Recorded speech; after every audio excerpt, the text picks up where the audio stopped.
Hello friends, welcome to Telugu audio story. మీరు కనుక ఛానల్ని ఫస్ట్ టైం చూస్తున్నట్లయితే ఛానల్ సబ్స్క్రైబ్ చేయండి, లైక్ చేయండి. అలాగే ఈ స్టోరీపై మీ వాల్యుబుల్ ఒపీనియన్ని కమెంట్ రూపంలో తెలియచేయండి. ఇక కథలోకి వెళ్దామా? వీడియో చూస్తున్న అందరూ కింద కనిపిస్తున్న హైప్ ఆప్షన్ నొక్కి వీడియోని ఎంకరేజ్ చేయండి. ఊరి పాపిష్టి వెదవా, ఏం నోర్రా అది? నా ఇంటికి పడేడుస్తున్నావు? వాడే కాదు, వాడి తాత దిగొచ్చినా ఇది నా ఇల్లు. నా ఇంట్లో నుంచి నేను బయటకు వెళ్లేదే లేదు అని మంగళం మీద అరవడం అయితే అరిచింది. కానీ మనసులో మాత్రం రాజ్ ఇంటి వరకు వస్తే ఏం చేయాలనే భయం అప్పుడే మొదలైంది యామినిలో. ఇంటి వరకు వస్తే ఒంటి పని చెప్పకుండా బయటికి పంపుతాడా? చూద్దాం మరి మన బల్బు బాబు తిక్క ఏం మలుపు తిరుగుతుందో. తనకు చెప్పకుండా అయ్యగారు వెలగబెట్టిన రాజకార్యానికి రాజ్కి డైరెక్ట్ గా థ్యాంక్స్ చెప్పాలని పిచ్చి ఆనందంతో 1 అవర్ ముందుగానే ఆఫీస్ నుంచి ఇంటికి స్టార్ట్ అయింది సహస్ర. నిజంగా ఫ్యాక్టరీ గురించి తెలిసిన దగ్గర నుంచి రాజ్తో మాట్లాడాలని చాలా వెయిట్ చేస్తోంది తను. జీవితం మీద అన్ని ఆశలు కోల్పోయిన తనకి ఫ్యాక్టరీ గురించిన ఆలోచన ఇప్పటి వరకు రాలేదు. అభి చేస్తున్నాడని అంకుల్ అంటున్నారు, బట్ అది నిజం కాదు. తన గురించి మొత్తం తెలిసిన రాజ్ తన కోసం ఇదంతా చేస్తున్నాడు. కనీసం తన నోరు తెరిచి అడగను కూడా అడగలేదు. ఏది చెప్పకుండానే అమ్మ కోసం అంత చేసిన వాడు ఆస్తి కోసం ఏమాత్రం చేయలేడా? అది కూడా తనది అని తెలిసాక మరొకరికి వదులుతాడా? ఆస్తిని వదలడు, అలాగే తనని కూడా వదలడు అని మనసు మెదడు చాలా స్ట్రాంగ్ గా చెప్తూ ఉంటే సంతోషంతో హార్ట్లో ఒక హెవీ ఫీల్. మనసు దాటి పొంగుతున్న సంతోషం ఆ చిట్టి గుండెలో కట్టి పెట్టలేక కళ్ళు తడిచిపోతూ ఉంటే కళ్ళు తుడుచుకుంటూనే కార్ దిగి ఇంట్లోకి ఫాస్ట్ గా పరిగెత్తింది.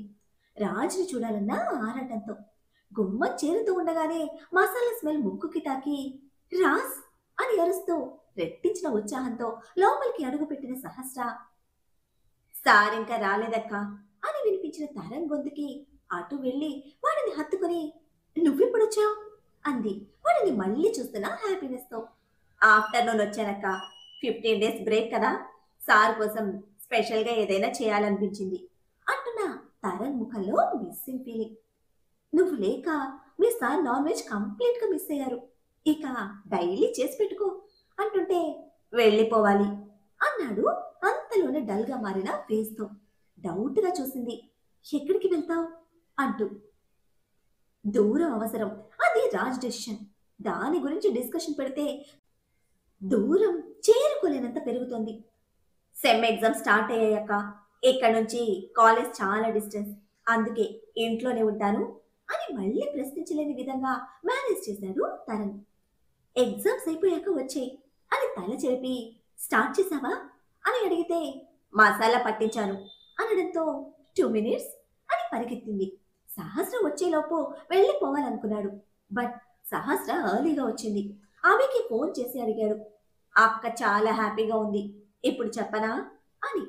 ఆ హ్యాపీనెస్ ఎందుకు తెలిసిన ఆమెకి దానిని డిస్టర్బ్ చేయడం ఇష్టం లేక ఇప్పుడొద్దు అనడంతో సరే అని కాల్ కట్ చేస్తూ ఉండగానే వచ్చేసింది సహస్ర. రాజ్కి థ్యాంక్స్ ఎలా చెప్పాలని దారులు వెతుకుతున్న తన మనసుకి ఇలా నచ్చింది. అయ్యగారి మీద ఉన్న ఇష్టాన్ని చూపించడానికి తరుణ్ హెల్ప్ తో మటన్ బోన్స్ కూర, జీడిపప్పు యాడ్ చేసిన కీమాతో స్నాక్స్ ప్రిపేర్ చేసింది. స్మెల్ కష్టంగా అనిపించి కడుపులో దేవేసి ఈవినింగ్ జయదేవ్ గారితో తిన్న స్నాక్స్ బయటకి కక్కేలా చేసింది. కానీ ముక్కుకి మాస్క్ తో కవర్ చేసి కుకింగ్ కంప్లీట్ చేసింది సహస్ర. అది చూసిన తరంకి ఏదోలా అనిపించినా అందులో రాజ్ మీద ప్రేమ మాత్రమే కనిపించింది. ఎంత కష్టం దేనికక్క, నేను చేస్తానుగా అన్నాడు సహస్ర ఇబ్బందికి ఫీల్ అవుతున్న ఫేస్తో. మీ సారికి గట్టిగా థ్యాంక్స్ చెప్పాలి, టైంకి నువ్వు దొరికావు. అయ్యగారి ఇష్టానికి థ్యాంక్స్ చెప్తే ఆ ఫీలే వేరే లెవెల్ కదా అంది నవ్వుతూ. గట్టిగానే ఏదో జరిగింది అని అర్థమైంది డాక్టర్ పిల్లాడికి.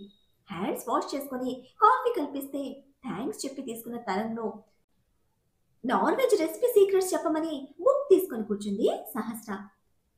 కంప్లీట్ గా నాకు రిటైర్మెంట్ ఇచ్చేద్దాం అనుకుంటున్నావా అన్నాడు ఉడుక్కుంటూ. నీ హెల్ప్ లేకుండా నేను చేయలేను, ప్లీజ్ అని కళ్ళు ముడిచి ముద్దుగా రిక్వెస్ట్ చేస్తే రాజ్ కోసం తప్పిస్తున్న హంస పాప ప్రేమకి ఇంకేమంటాడు? మానస గారి దగ్గర నుంచి తను నేర్చుకున్నది సీరియస్ గా చెప్తూ ఉంటే కొత్త స్టూడెంట్లా బుద్ధిగా అన్ని సిన్సియర్ గా నోట్ చేసుకుంటోంది సహస్ర. 2 అవర్స్ అలా గడిచిపోయినా రాజ్ జాడ ఇంకా కానరాలేదు. ఆరాట పడుతున్న మనసుకి పదే పదే గుమ్మం వైపు చూస్తూ ఉంటే ఆఫీస్ ఎలా ఉంది అంటూ డైవర్ట్ చేయడానికి చూశాడు తరుణ్. బాగుంది అని చెప్పి ఏదో గుర్తొచ్చిన దాల్లా, ఇప్పుడు నువ్వు ఆంటీ దగ్గరికి వెళ్తావు కదా అని అడిగితే అవును అన్నాడు. స్ప్రింగ్లో లేచి కిచెన్లోకి పరిగెత్తింది సహస్ర. దేనికి అడుగుతున్నావక్క అంటూ వేగంగా వెనక్కి వెళ్తే ఫ్రిడ్జ్లో ఏమేమి ఉన్నాయో చూడమని జియాని తొందర పెడుతూ కొబ్బరికాయలు పగలగొట్టి కొబ్బరి తీయమనిచ్చింది. జీడిపప్పు కిస్మిస్ తీస్తూ ఉంటే కొబ్బరితో స్వీట్ చేస్తున్నావా అని అడిగాడు. బిర్యానీ స్వీట్గా స్పైసీగా బాగుంటుంది, అమ్మ నా కోసం స్పెషల్గా చేసే రెసిపీ అంటూనే కుంకుమ పువ్వు కూడా కావాలి చూడు అని జియాకి చెప్పి ఇప్పటి వరకు ఈ ఆలోచన ఎందుకు రాలేదు అనుకుంటూనే పనిలో వేగం పెంచింది సహస్ర. మానస గారికి వంట చేయొద్దు అని ఫోన్ చేసిన చెప్పిన తరుణ్ హంస పాపకి హెల్ప్ లో జాయిన్ అయితే కాల్ కట్ చేసి దాని సారాంశం జయదేవ్ గారికి కన్వే చేశారు మానస. ఫ్యాక్టరీ కోసం డిస్కషన్ పెట్టుకున్న నలుగురు మొహాన్ని చూసుకుంటే ఇన్నర్లో తీన్ మార్క్ వేసుకుంటున్న రాజ్ కి మరొక సైడ్ నుంచి ఏదో డిస్టర్బెన్స్. బహుశా ఇది శాశ్వతం కాదు అన్న నిజం తనలో కలిగిస్తున్న పెయిన్ అనుకుంటా. సహస్ర ఎంతగా పెంచుకుంటున్న అభిమానం ఈ ఇంటి వరకు చేరుతుందా అని ప్రశ్నించుకున్న అభిని నిస్సత్తువ ఆవహించింది.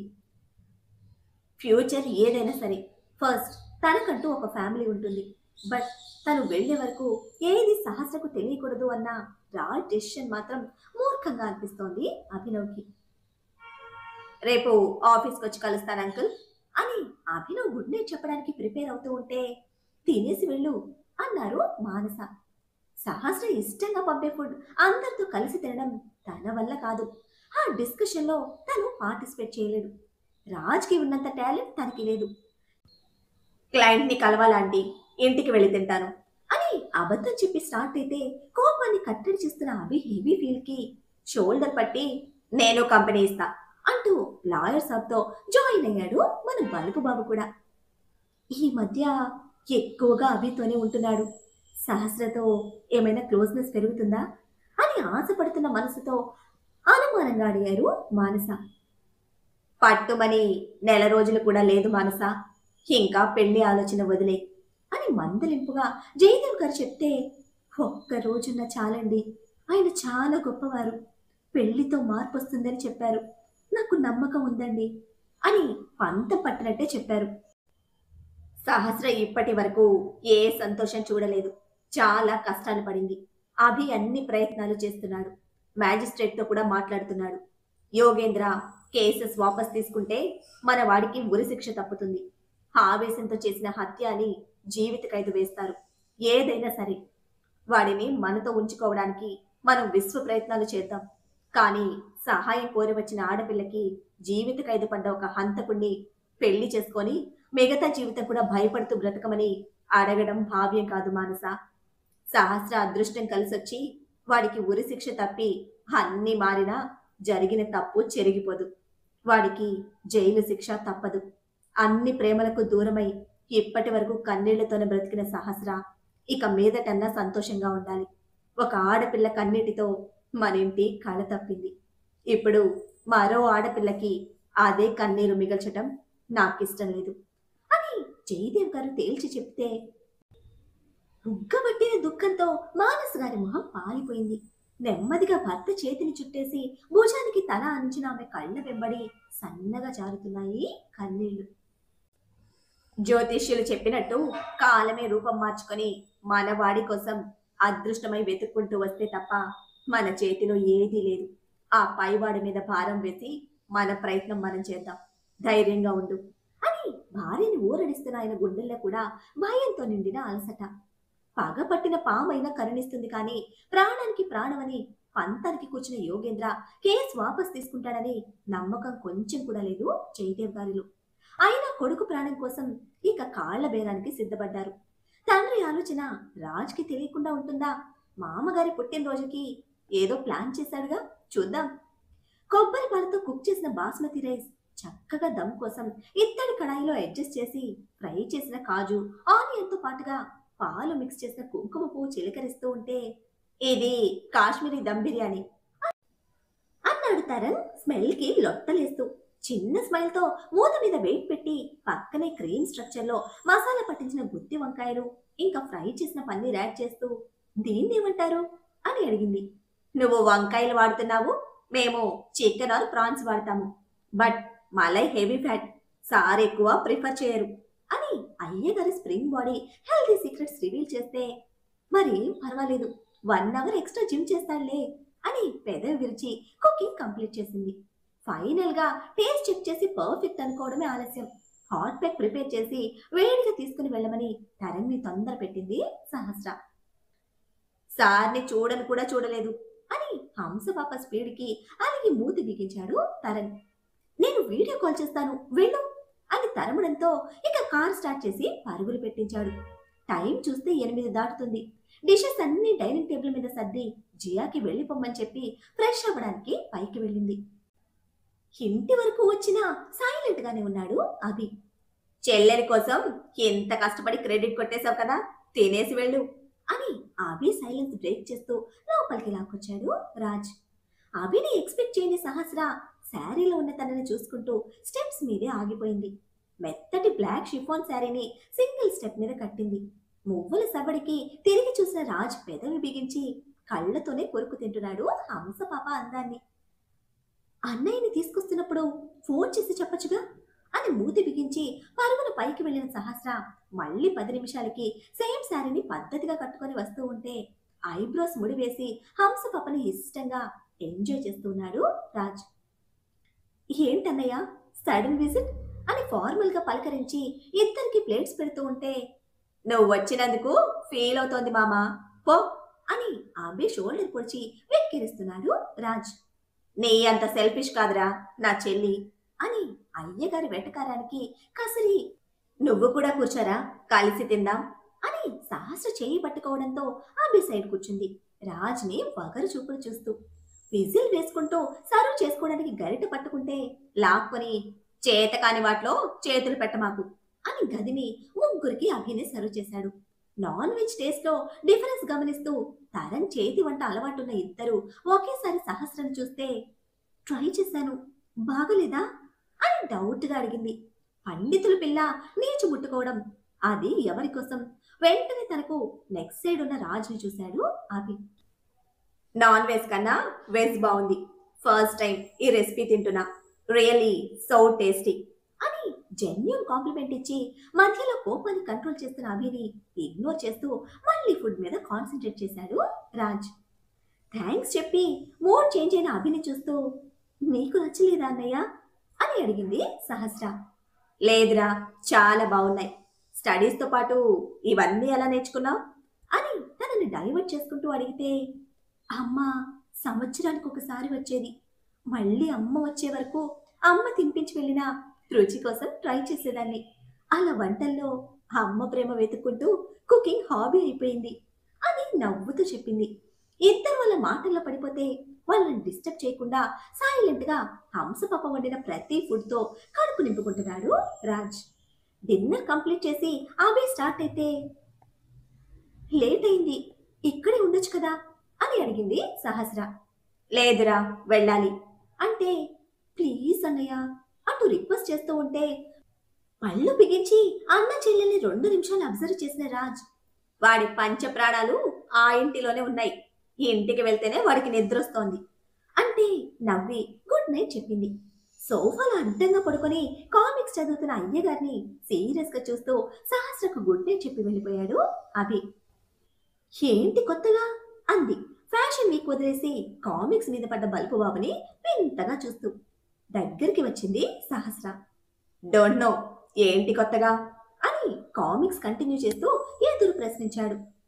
థ్యాంక్ యూ అంటూ సోఫా ముందు మోకాళ్ళ మీద కూర్చొని రాజ్ తలలోకి చేతులు చేర్చి ఫోర్ హెడ్ మీద పెదవులు నిలిపింది.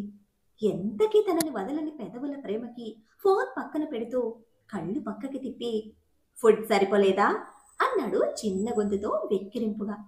తీయని నవ్వుతో బుగ్గకు ముద్దిచ్చి, దిస్ ఈస్ ఫస్ట్ టైం నిన్ను ఇంత పీస్ ఆఫ్ మైండ్తో చూడటం. ఎన్ని రోజులు ఫ్యాక్టరీ కోసమేనా అన్నీ వదిలేశావు అని అడిగితే కళ్ళు చిట్లించి హంసపాపని మీదకి లాక్కొని, ఎన్ని రోజులు పీస్ ఆఫ్ మైండ్తో లేనా అని అడిగితే హుహు. ఈ రోజున్నట్టు ఇప్పటి వరకు లేవు. మార్నింగ్ అంతా నాకు తెలీదు. ఇప్పుడు మాత్రం చాలా ప్రశాంతంగా ఉన్నావు. దేనిని అవాయిడ్ చేస్తున్నావని నేనడగను. బట్ వాటి కోసం business news, sports channels follow అవుతావు. నన్నేడిపించడానికి, ఉడికించడానికి ఫ్యాషన్ ఛానల్స్. ఎప్పుడూ కోపంగానే ఉంటావు. దేనికోసమో ఎవరి మీదనో తెలీదు. మనిషివి నాతోనే ఉంటావు.